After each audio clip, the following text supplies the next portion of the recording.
My stepmother attacked my stepson. He was injured, and so she was banned from my wedding. I'm a 27-year-old man, and my stepmother, who is 50, fancies herself a party planner. She has made it her mission to organize every party and holiday my dad's family has hosted since she married him. I never enjoyed those events growing up because she is very controlling and gets upset if anyone complains, but I tolerated it for my dad's sake. According to him, this makes her feel included. I'm getting married to my fiancée, Sarah, who is 25, in September. We got engaged in late 2020, but Sarah became pregnant a few months later, so we decided to postpone the wedding to focus on our son for a while. Thus, our engagement has been quite lengthy. From the beginning, my stepmother has tried to take over our wedding plans by complaining, contacting our planner, and even showing up uninvited to Sarah's dress fittings. We have repeatedly asked her to stop. My dad wants us to humor her, but she is clearly bitter about not hosting the wedding or being named mother of the groom on the invitations. Besides our baby boy, we also have Jack, a 5-year-old boy who is Sarah's paternal half-brother. Sarah got custody of him a few months into our relationship after his parents passed away. I moved in with them during the pandemic and have been in Jack's life since he was a baby. He does not call me dad and refers to us as his sister and brother-in-law, but we love him as if he were our son. However, my stepmother despises Jack. She accuses Sarah of trapping her way into the family, an accusation that only intensified after our son was born. My dad, who is an engineer, gets along with Sarah and adores the kids, but my stepmother demands that he refuse to babysit Jack, so we do not leave the kids with them often. Instead, Sarah's brother, who is a nurse, and sister-in-law, who is a teacher, usually watch the kids for us since their children are close in age to ours. Last Saturday, we had an event to attend, and Sarah's brother was out of town with his family. Sarah's other siblings live in different cities, as do my mom, who is a librarian, and sister, who is a pharmacist. My dad agreed to babysit at our place, so we left the kids with him. When we returned, both kids were crying. My stepmother was screaming, and my dad was weakly trying to calm everyone down. Apparently, Jack had told my stepmother that he and our son were going to be our ring bearers, and she went ballistic. She screamed that she was not going to allow that because he was not family. She then hit Jack when he started crying, leaving his lips split. She had never gotten to this point before. We immediately banned her from our house and our wedding. My dad is furious and has said he will not attend without her. He has also convinced half of his side of the family by severely downplaying what my stepmother did to boycott the wedding. This includes my stepbrother, who is a graphic designer and fully supports his mother no matter how many times I try to tell him the truth. Sarah and I are refusing to budge, but many of my cousins who are now not coming are asking us to reconsider.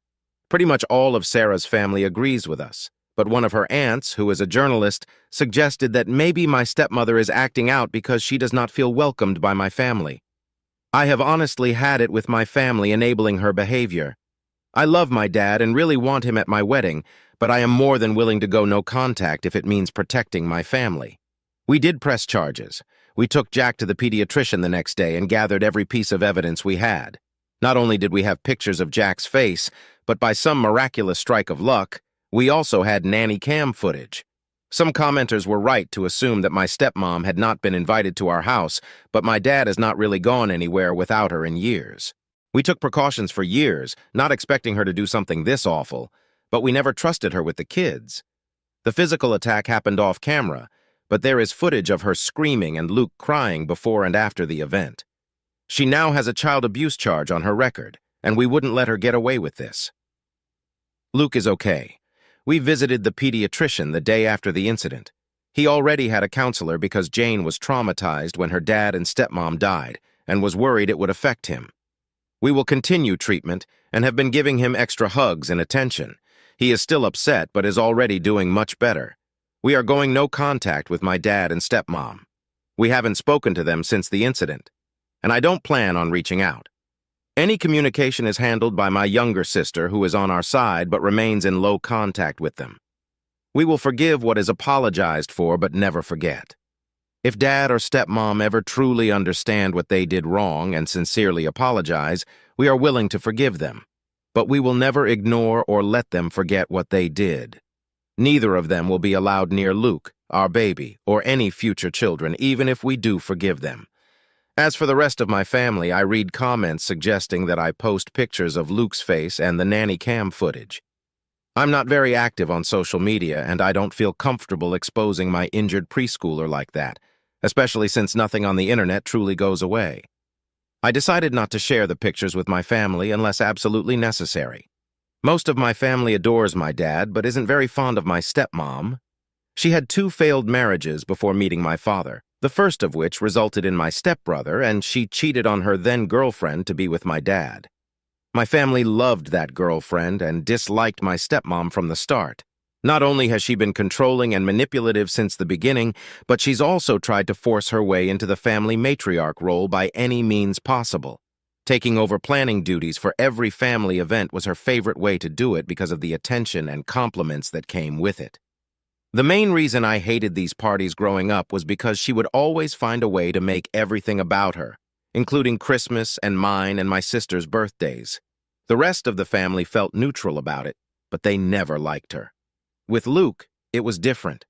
Most of my relatives didn't meet him until COVID restrictions loosened, and by then he was 2 years old. He's a bright and genuinely lovable kid, and there weren't really any other small children in the family, so everyone immediately doted on him. I believe my stepmom got upset that Jane and Luke were accepted by my family so easily. She resents them both, but I can't confirm that. She was also mad that aside from not being the planner, she would have absolutely no involvement in the wedding party. She tried to pressure us into letting her officiate, but one of Sarah's best friends was offered that role a year ago. She suggested making my stepbrother my best man, but he wasn't interested, and I'd already chosen my best friend. She also wanted her sister's daughter to be our flower girl, but we had promised Sarah's 3-year-old niece. Her sister's daughter is 15 and doesn't know us. She also tried to convince us to let my dad walk Sarah down the aisle since her father is gone, but her eldest brother, the brother-in-law I mentioned in the first post, had already been enlisted. Stepmom was disappointed that my family wasn't as involved in the wedding as Sarah's and kept making comments about how that would never happen if we put her in charge. All of that being said, there is nothing that can excuse being that awful to a child, especially if it really is the petty jealousy that I suspect. Because I haven't spoken with my father, my sister has been keeping me updated on what he's been up to. The story my dad and stepmom told the rest of the family completely erases Luke's injury and the abuse charges. It insinuates that Sarah and I banned them because we got annoyed with stepmom and decided to take it out on my dad as well. Explaining what actually happened wasn't hard, and most of the relatives that I actually wanted at the wedding have apologized and are berating my dad as well. The people that didn't believe us, as well as those saying we overreacted, have been told they are not welcome in our home anymore. Those are mostly people from my dad's generation, so I can't say I'm surprised. The realization that they are so biased, they're willing to protect a woman they hate after she hurt a child just to make my dad happy, has reassured me that I don't need any of them in my life. My stepbrother is still in denial. He refuses to believe his mother could hurt a child, even with all the evidence we have. I have to admit I understand. I love my mom too, but that doesn't mean I'd excuse his obliviousness, so he's banned too. It sucks because we were close growing up, but I don't regret it. Besides, Sarah has 3 other siblings besides Luke, the older brother-in-law, a twin brother, and a younger sister. I'm closer to them than I ever was to him. Speaking of Sarah's family, they're all furious over what happened and have been extremely supportive of us. Sarah's maternal family basically adopted Luke after she got custody of him and have called frequently to make sure he's okay. We did manage to save some money with everybody we uninvited and have decided to use it to help Sarah's cousin. She lives in a different country and was previously unable to come to the wedding, so we're paying for her plane ticket. Luke has gotten much better and is almost completely back to being the sunny child he's always been. The split lip was shallow. It's healing slowly but didn't require any stitches. We sat him down a few days ago and explained that my dad and stepmom wouldn't be around anymore. He really liked my dad, but understands that he and stepmom are attached at the hip. He's clearly scared of her, but we're doing our best to make him feel safe. Sarah and I have reassured him that he is family. We love him, and no one will ever change that. I'm not too worried about dad or stepmom trying to show up at the wedding, but we've alerted security just in case. The venue has been alerted and given pictures just in case they try anything. Better safe than sorry. Some people pointed out that my stepmom is a hypocrite for saying Luke isn't family. I agree for obvious reasons. Her main excuse for pretty much everything she does is that she doesn't feel like my family welcomes her. My dad has been guilting me to take part in everything she plans by reminding us of that for as long as I can remember. The way he continues to make excuses for her without realizing this is basically a case of the pot calling the kettle black, except Luke actually is family. This realization has made me accept that while I will always love my dad, it's not healthy or safe for me and my family to be around him anymore. It hurts to know my son won't have his only remaining biological grandfather in his life, but he has two amazing step-grandpas to make up for it. For now, I'm sad but satisfied with how things have turned out. I don't like to complain about my life. It's a mess, but a beautiful one. I love my fiancé, I love my kids, and I'm lucky enough to love my job. We're happy, and I'm not letting anyone ruin that. To whoever was annoyed at my censorship when posting on Reddit, it didn't work out. Sarah suggested that I make the writing less explicit. I'm not used to Reddit yet, so I might have overdone it a little bit. I hope this is my last update on this story, but I'll keep you posted. Again, thank you for all your love and support. Best wishes to all of you. I'll start off by probably disappointing a lot of people. We're coming to terms with the fact that it's unlikely my stepmom will get anything more than a slap on the wrist. Sarah and I are discussing our next move with our lawyer, but we're still not sure how we're going to move forward. It's too early to tell, so we're trying not to get ahead of ourselves any more than we already have. However, I am relieved to announce that we're getting started on the process for a restraining order against my stepmom. We're using the same evidence we gathered the week following the incident, including the nanny cam footage and pictures of Luke, and we'll focus on that for the time being. I still haven't spoken to my father.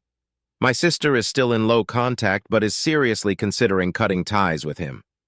Because my sister is the only one on my side that still talks to him, my father keeps trying to ask her about me and whether I've calmed down yet. According to her, he's annoyed that half of his family refuses to talk to him but still doesn't seem to accept why. I told my sister that she doesn't need to keep playing messenger pigeon between me and our father. I never asked her to do it, and it's clearly taking a toll on her, but she insists she'll stop when it feels right. By the way, there is absolutely no doubt whether my stepmom attacked Luke. Not only did Luke say it the moment we got home, but that was also confirmed by my father in a failed attempt to defend her behavior. He never tried to hide it from us.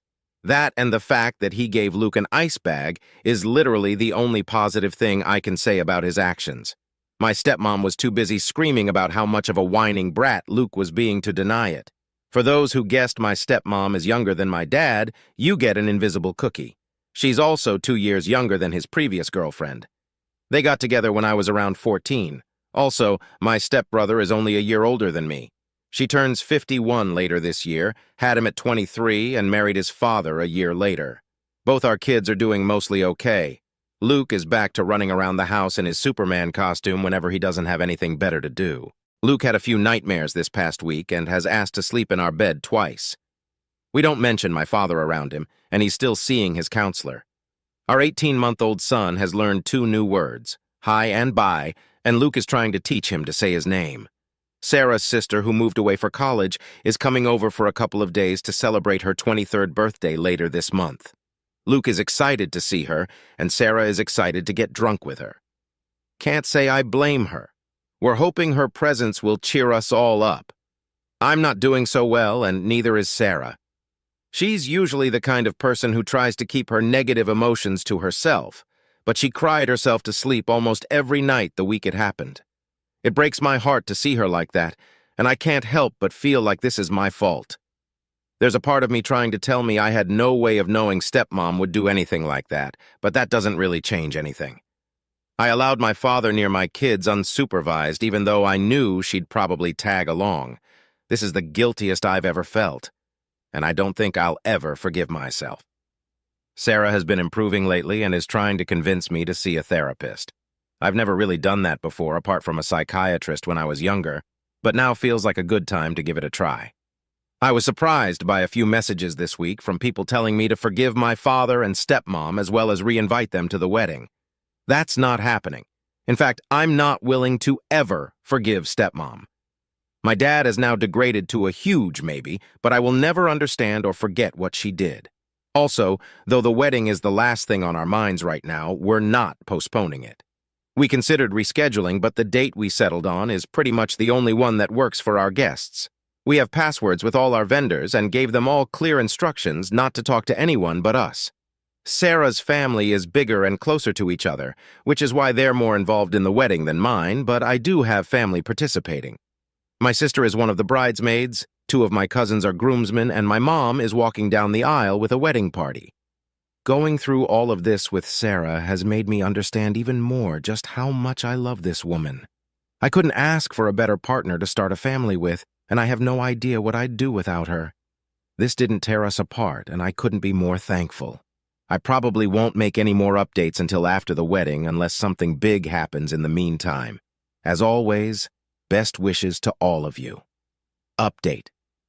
I didn't plan on updating again before the wedding, but something pretty huge happened. The good news is we got the restraining order.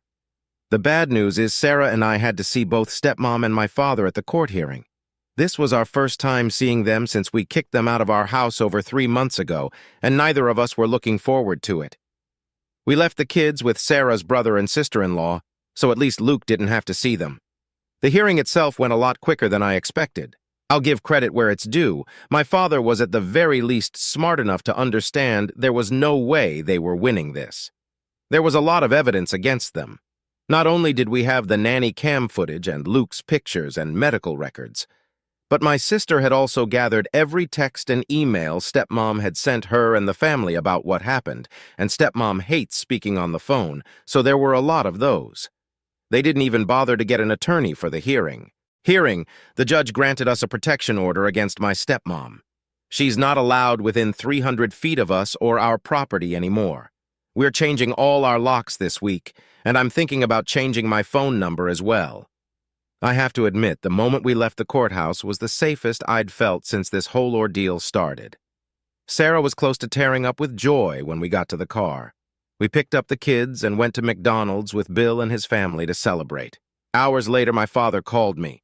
The order doesn't extend to him, so he can still do that. Sarah and the kids were in bed, so I answered. I didn't expect him to change his mind and apologize all of a sudden, but I decided to give him one last chance. He tried to start some awkward small talk, but I told him to get to the point. He asked me if the order was truly necessary. I stated very clearly that my stepmom was never coming near Sarah or my children again, and that I was glad I had a restraining order to formalize that.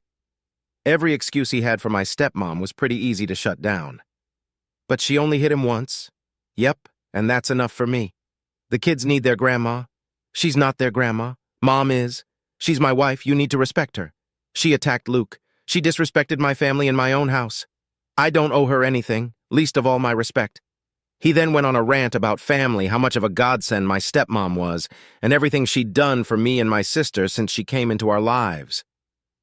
I replied by listing every time I could remember about her lying, overstepping a boundary, or acting unhinged around me, my family, or my sister. I brought up both my adult life and my youth. Examples included her attempts to hijack most of our milestones recently, our wedding plans, our son's birth, Sarah's baby shower, and my sister's college graduation, her obsession with the idea of a perfect family, and her disgusting attitude towards Luke. I also made sure to mention her habit of going through mine and my sister's stuff when we were younger. It's trivial compared to everything else, but this behavior went on until my sister moved out of their house only 3 months ago. We're pretty sure she found out about Sarah's wedding dress appointments by reading my sister's planner while she wasn't home, for instance. Some of the memories I mentioned are long and hard to explain, but they did cement the fact that my stepmom means nothing to me. He tried to use the "she doesn't feel included" excuse again, but I shut him up. I said he'd had the opportunity to protect his grandchildren but had chosen his monster of a wife instead, and that's enough for me to want nothing to do with him. I hung up without saying goodbye. My sister told me he called her afterward, and she told him she was going no contact with him as well. I think we're both starting to accept our father won't change. It sucks, but he's made his priorities clear, and his children and grandkids aren't among them. For now, that's it. Now that they're fresh in my mind, I'm thinking about sharing some of the stories I reminded my father of. But that's going to take a while. Until then, as always, best wishes to all of you. Update. After being engaged for over 2 years, Sarah and I finally got married last Friday. We're still getting used to calling each other husband and wife, but we'll get there. Hopefully the wedding was awesome. The kids had fun, our extended families finally met, and we danced so much I could barely stand the next day. Luke took his ring-bearer duty seriously and held my son's hand as they walked down the aisle. Besides my aunt getting a little too tipsy, the day was perfect. My aunt got shit-faced and had to be let out in a wheelchair, which I already thought would happen anyway. Everything went according to plan. It's been 6 months since we got the restraining order against my stepmom. Things have been mostly quiet, and I wouldn't have it any other way except completely quiet, but we can't always get what we want. I never really worried about my stepmom showing up at the wedding, especially after the restraining order. It's literally illegal for her to come close to us, and we made it very clear that if she tried, we'd call the cops right away. My friends still warned me to take safety measures, most of which I did. My stepmom didn't show up, of course, but I'm a strong believer that any money spent on security is well spent, so no regrets on that end. My stepbrother and I wished each other happy birthdays, and he also texted Sarah on hers back in August. That's the only contact we've had during these months. He knows that the door is still open if he wants to apologize. My dad has given up on trying to reach me. We haven't spoken since June. He's still trying to talk to my sister for some reason, but she's ignoring him. A few days after she went no contact with him, they had a huge fight over the phone about my stepmom's treatment of us over the years. Insults were thrown, sore subjects were brought up, and most importantly, my father took my stepmom's side on almost everything. My sister called me crying afterward. I wanted to call him and yell at him, but she told me not to. She's doing okay now. She hasn't blocked him but doesn't take his calls or answer his texts. She's only gotten 5, a weak apology, one on my birthday back in July, and a long rant after neither of us wished him a happy Father's Day. After all, despite our differences, he's still our father. He's not wrong. I love my father and I always will, but I can't be around him anymore. While I've closed that door, I'm not locking it just yet. He knows what he needs to do if he wants his family back. I don't think he'll do it, but if there's the slightest chance he might, I'll consider opening the door an inch or two. This is my wife's suggestion. I'm a lot less optimistic than she is, but maybe it's important to hold on to that hope. She hasn't forgiven him, though, or my stepmom. Sarah has always been very protective of Luke, so it was no surprise that this disaster shook her. A part of me was scared she'd blame me, but she called me a dumbass when I told her that. I've been in therapy for 6 months, and it's helped a lot more than I thought it would. I've realized my stepmom's behavior around me growing up was a lot worse than I always thought, and it's great to finally be able to get my feelings off my chest. Right now, I'm more than happy. I just married the most amazing woman ever, and I have the family I always dreamed of. None of us are perfect, but I never thought life would be this great to me. I'll stick around. Reddit is a lot more than I expected, but I can sleep peacefully now, so it's safe to say this will be my last update on this. Thank you all for the kindness and advice you gave me these months. I could have never expected the support I got from you guys, and I can't begin to describe how helpful it was. Seriously, thank you all. Okay, I updated too soon. I didn't want to write another post, so I'll just add this here. My stepbrother called me earlier today. Apparently he and my stepmom had a fight and he wants to meet up. I agreed as long as it was just the two of us. We're meeting up for coffee on Friday. I have no idea what to expect, but even if he does apologize, I need to know he understands how and why he let us down. I rescheduled the meetup with my stepbrother. With me and Sarah leaving for our honeymoon on Wednesday, I decided that no matter the outcome of my conversation with him, I didn't want to spend the whole trip thinking about it. He understood, and we're going to talk when I'm back. Final update. Hey guys, I've been away from Reddit for 3 months due to some stuff at work, but a lot of people have been messaging me about my stepbrother, so I want to give you a small update.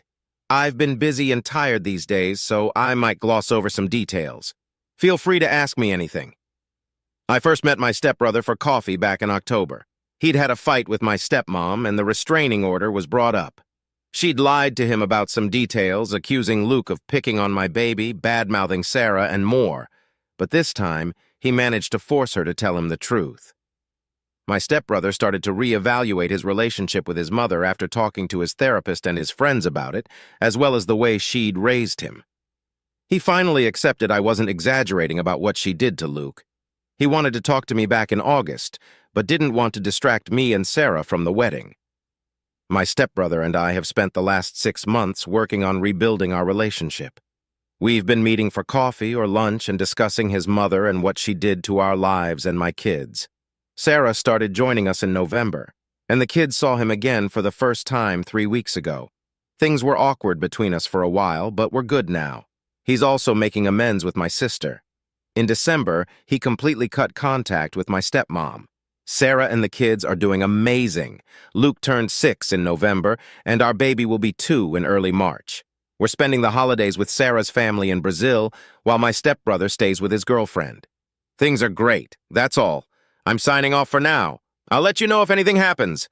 Happy holidays, everyone. Best wishes to all of you.